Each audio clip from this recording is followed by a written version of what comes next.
Welcome, dear listeners, to the premier radio broadcast in the Alexander Bay area.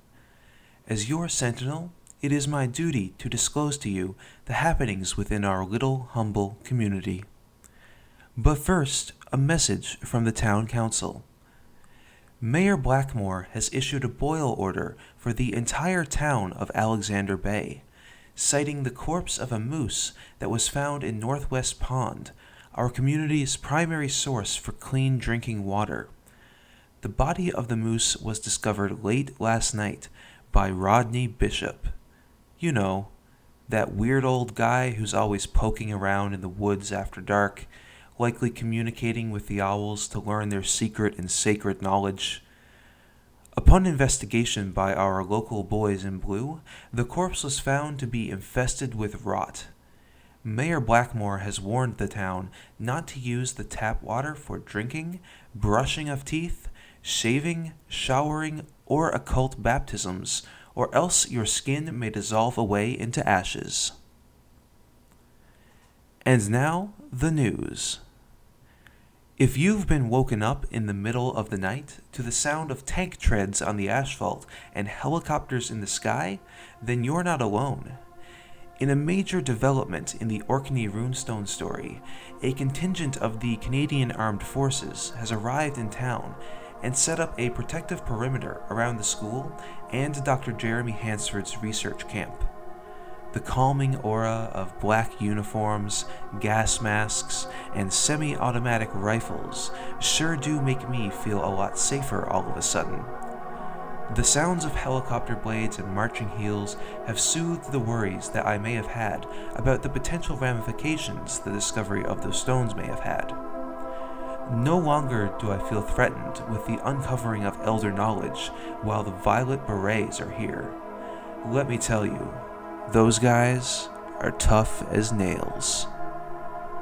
We tried to reach Dr. Hansford for comments, but we were stopped by the Berets' press liaison, Major Ford Logan. The Major advised us to return to our homes and to pay no attention to the sudden increase of military presence in the Bonavista Valley. Standard procedure, nothing to worry about, he says. I don't know about you, listeners, but that's good enough for me. The students remaining in the school have not been allowed to leave the premises due to the military blockade. Observing the windows of the ground floor classrooms, it isn't uncommon to see the petrified, weeping faces of children who have been stuck within Alexander Bay Academy for the past 24 hours. Especially those poor kids in Miss Sierra Frost's alchemy class, who have been made to eat foul-tasting mystery fungi as punishment for destroying her nightshade patch last month. I can almost hear their violet projectile vomiting from here in our office. We have a notice coming to us from the Alexander Bay Public Library, courtesy of librarian Joanne Sweetapple. Certain books have been blacklisted by the municipal government for violating specific ethical codes established at the founding of our humble little town back in the early glory days of European colonialism. The list of books are as follows: The Alchemical Properties of Earl Grey Tea, Your Tasmanian Tiger and You, A Handy Guide to Raising Clandestine Species, I Spy, Non-Euclidean Geometry, The Catcher in the Rye 2, Phoning It In, Astral Projection for Dummies, and the Holy Bible. When asked about potentially lifting the blacklist on these books in the future, Joanne told us, "If you want a copy, come by the Anglican graveyard at 3 a.m. and say aloud the title of the book you would like to check out. Be sure to have your library card with you, or else." That will be all. The local Druid organization, the Spruce Tree Club, is hosting a meet and greet for new members up at the White Bog Chalet this Saturday. Club Grandmaster Alvin Ellsworth will be welcoming 10 inductees into the club at 3 a.m. sharp. The welcoming ritual involves spilling at least a pint of human blood collectively and sacrificing of a firstborn child in the name of Morrigan, the Celtic goddess of war and fate. Though the Grandmaster has stated that the goddess accepts animal sacrifices in lieu of a depleted supply of firstborns.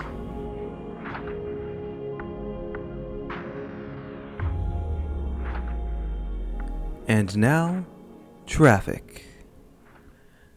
Old Lady Meliora, who lives out in the desolate, abandoned, barren wasteland of the Traytown Access Road, reportedly witnessed a car appear out of nowhere in the middle of the road in a cloud of purple smoke and drive off into the mist barrier that still enshrouds the Bonavista Valley area. When asked to describe the vehicle, she said it was black, pitch black, black as night, black as coal, blacker than the blackest black times infinity, with obsidian windows so stark that it was impossible for the driver to be seen, or even if there was a driver at all. Perhaps it was a ghost car. When asked how much blacker the car could get, Meliora replied, none more black. The Transportation and Roadwork Board is still advising citizens to steer clear of the fog shrouds surrounding Alexander Bay. We have no idea when or if this mist will subside, so for now, it's just best if you stay inside. Don't leave your homes. Do not go out. The outside is a scary and unforgiving place. There is nothing but the sheer, unregulated, unbridled terror of the external world. It is a place where reality itself crumbles into the shrieking void of space, where time ceases to have any meaning, and your frail perception of life disintegrates in the shadow of pure black nothingness. You see absence, you hear absence, you feel absence, you become absence. You join absence in its mission to swallow whole the physical body of existence. There is no semblance of the concepts of what is real and what is the opposite of real.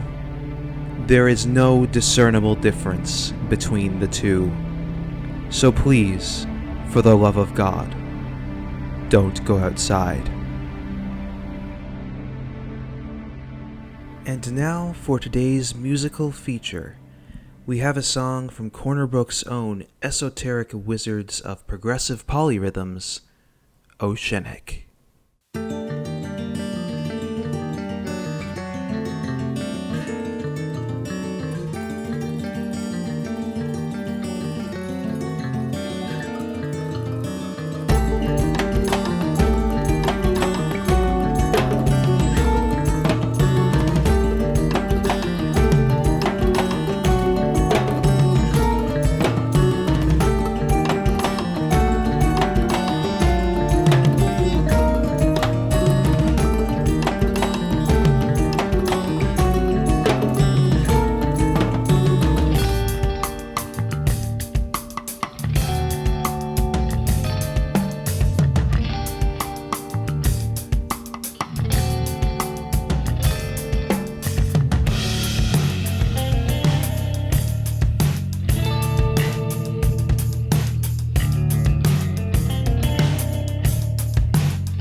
And now, sports.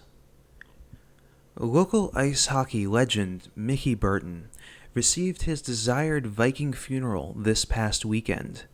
The small dory containing Burton's body was launched into the waters of Rosecliff Cove, where champion archer Alistair Doyle shot a flaming arrow at the boat, setting it aflame. The mourners gathered on the shore, watched as the dory drifted further out into the bay and slowly turned to ash. Burton was cremated with many of his personal effects stowed aboard the dory with him. Such effects included his plethora of medals and trophies collected over the years of winning tournaments, a copy of the famous grimoire The Lesser Key of Solomon, a map of Oak Island, the severed head of an albino bull moose, 3 of Burton's self-professed biggest fans who offered to join the hockey star in the great skating rink in the sky as human sacrifices via immolation, and his prized collection of 70s disco records. Burton's ashes now rest at the bottom of Alexander Bay, where he has likely been interred amidst the bones of Beothic Indians, English settlers, Kriegsmarine submariners, and other local sporting legends who, as is tradition, have all requested to be buried at sea. And now, a word from our sponsors. Though this message comes directly from current Mayor Daniel Blackmore, who neglected to actually record his lines, so now I am forced to do my best impression of him. Are you tired of the ineffectual actions that the town council uses to purportedly enrich our lives and help us live more comfortably? Are you sick and tired of driving over pothole after pothole, wondering to yourself if the transportation board ever actually does any work? Are you concerned that the agents of the secret cabal to establish a new world order may have infiltrated our little town and are influencing all of your decisions from behind the scenes? Well, you're not alone in those worries. I'm Daniel Blackmore. I've been the mayor in these parts for the better part of 20 years, and I for one am sick and tired of dealing with this crap. If I'm elected in the coming fall, I promise to completely rework the town council, disestablish them, and rebuild them from the ground up. Those currently on the council will be fired or sent out into the woods, naked and shivering, with naught but a big stick to defend themselves against the coyotes, depending on the stars for that day. I also promise to root out all sleeper cells belonging to the shadow government, especially the one in Old Man Pollard's basement. That one's the worst of them all. So remember, when fall comes, vote Blackmore. Your life depends on it. This message was brought to you by the Committee to Investigate Potential Shadow Government Prospects in the Maritimes. And with that, dear listeners, I leave you until our next meeting. But before we part ways, a proverb. Do not bite the hand that feeds you. Lick it. Taste the skin. Caress its every nook and cranny. There's no need to be violent.